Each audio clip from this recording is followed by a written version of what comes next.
Think about the last time someone asked if you needed help. What did you say? If you're like most people, you said some version of, I'm fine, or don't worry about it. Or maybe you just smiled and changed the subject. And here's what's strange about that. You probably weren't fine. You were tired, overwhelmed, quietly drowning in something you'd been carrying alone for weeks.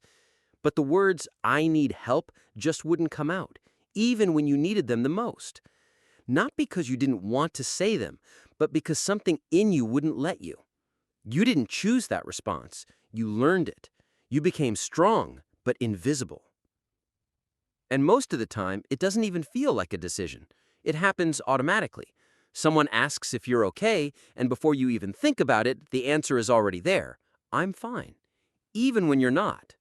That response isn't random. It's conditioned. It's learned. And once it's wired in, it runs on autopilot. It becomes your default setting, your shield. This isn't just shyness, and it isn't just pride. Psychologists call this an avoidant attachment pattern. And what's unsettling is how early it starts. In many cases, it begins when you're 3, 4, maybe 5 years old, before you even have the language to understand what's happening. And no one ever teaches you how to undo it.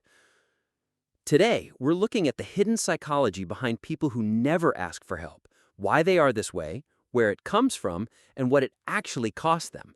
Because the long-term effects of this pattern are far more serious than most people realize. And what we're about to get into explains why this is so hard to break. Here's the part that surprises most people. The ones who never ask for help don't usually look like they're struggling. In fact, they're often the opposite. They're capable, reliable, the ones others go to when things fall apart.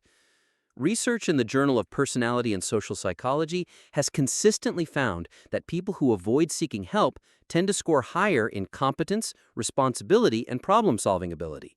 They handle pressure well, they deliver, they adapt. They handle everything. They fix everything. They carry everything. And they ask for nothing. They show up for everyone, but almost no one ever sees them struggling. These are the people who learn to survive without being seen. They are needed by everyone, but supported by no one.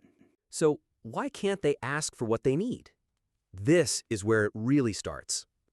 At some point early on, their brain learned something that stuck. It learned that needing things could lead to rejection. And this is where it really begins. Picture this. You're a child, maybe 5, maybe 7. You're upset about something. You try to express that need. And instead of comfort, what you get back isn't quite what you hoped for. It's frustration, or dismissal, or silence. Stop crying. You're being too sensitive. Figure it out. It doesn't have to happen constantly, just enough times for your brain to detect a pattern. And your brain is always scanning for patterns because its primary job is survival. It's constantly asking, what's safe and what's not?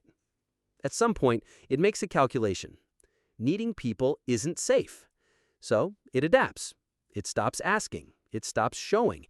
Eventually, it stops even recognizing the need. Not because the need disappears, but because it gets pushed out of awareness.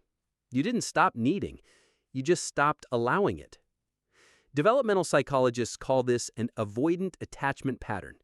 Mary Ainsworth's foundational research showed that this style forms in environments where caregivers are emotionally unavailable or inconsistent. The child doesn't stop feeling. They just learn to suppress those feelings, to hide them, even from themselves. What disappears isn't the need, it's the permission to express it. You didn't stop feeling. You just learned to hide it. And here's where it gets complicated, because that child grows up and becomes extremely good at handling things alone. They become the strong one, the dependable one, the one who doesn't complain, the one who always seems in control. And the world rewards them for it. People trust them, rely on them, admire them. They're seen as independent, resilient, capable. So the pattern doesn't just continue, it gets reinforced. Every time they handle something difficult without asking for help, the brain registers it as proof. See, you didn't need anyone. See, you're better off on your own. See, this is who you are. But the body keeps score. And this is where it stops looking like strength. People who consistently suppress their needs and avoid seeking support don't just experience emotional strain. They experience physiological effects, elevated cortisol levels, disrupted sleep, chronic tension. Over time, significantly higher rates of anxiety, burnout, and even depression. Not because they're weak, but because they've been strong for too long. Strength, in this case, becomes a cost. And here's the twist that most people miss. Independence, when it's driven by fear, isn't strength. It's self-abandonment. It looks like control, but it feels like isolation. And there's a specific moment where this becomes most visible. It's not when they're alone, it's when help is actually available. When someone who genuinely cares offers support, that's when the discomfort shows up. Not relief, discomfort, guilt, sometimes even panic. An immediate urge to say, "No, it's okay, I've got it." Because receiving feels more threatening than struggling. Receiving means being seen, and for someone who learned early on that their needs were inconvenient, excessive, or burdensome, being seen feels dangerous. So they avoid it. They stay self-contained, controlled, independent. They stay safe, but they also stay alone. They look in control on the outside, but disconnected on the inside. And here's where the paradox deepens. The people who never ask for help are almost always the first to help others. They show up, they listen, they give, and they carry other people's weight without hesitation. Giving comes easily to them, but receiving feels almost impossible. Because when you give, you're in control, you're useful, you're valued. But when you receive, you're exposed. And over time, something subtle but important starts to happen, and this is the part most people don't see coming. They feel more alone, not less, even when they're surrounded by people, because no one truly sees them. Not completely, not the parts that matter. And part of them is still waiting, not for someone to rescue them, and not for someone to read their mind, but for permission. Permission to stop performing strength. Permission to admit that being capable doesn't mean being untouched. It's one of the loneliest traps there is. They hope someone will notice, but they become experts at making sure no one can. They wait until it feels bad enough to deserve help, but that moment never comes. There's always someone who has it worse, always a reason to wait, always one more thing they can handle. The bar keeps rising, the need keeps getting postponed. They learned to be easy to love by needing less. So they keep going, alone, strong for everyone else, invisible to themselves. And here's the truth most people never hear. The people who matter are not waiting for you to be perfect. They're not keeping score. That fear that says if they really see me, they'll leave, isn't coming from your present. It's coming from your past. But you're not there anymore.